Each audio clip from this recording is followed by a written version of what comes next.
The January 6th committee withdraws its Trump subpoena, but the war against the former president is far from over. I'm Kristi Leigh, and I'll have what else his opposition has cooking.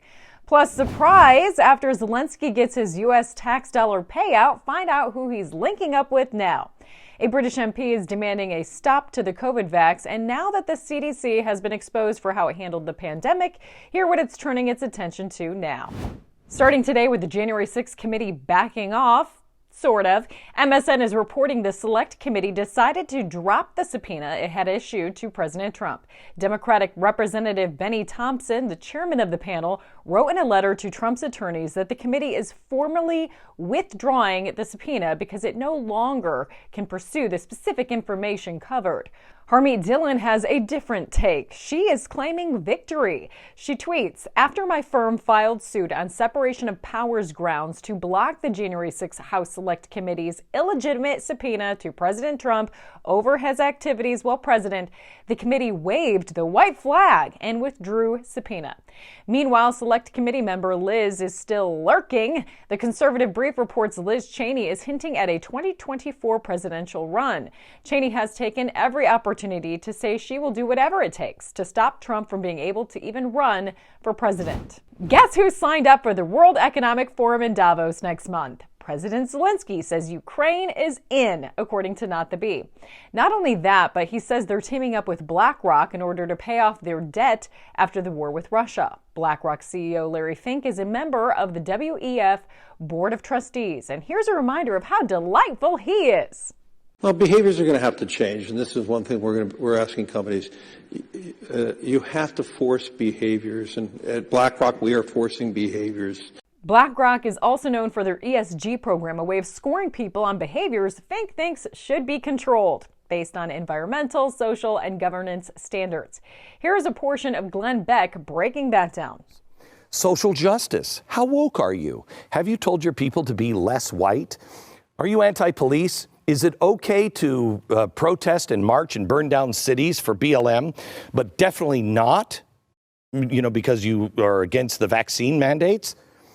Then great. A British MP is demanding an immediate and complete cessation of government vax programs. MP Andrew Bridgen claims that a senior member of the British Heart Foundation was suppressing data on vaccine harms, an accusation the charity denies.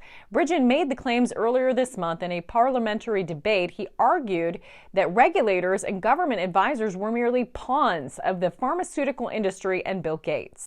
I guess I didn't want to believe that we're all being lied to. It is right. It is quite.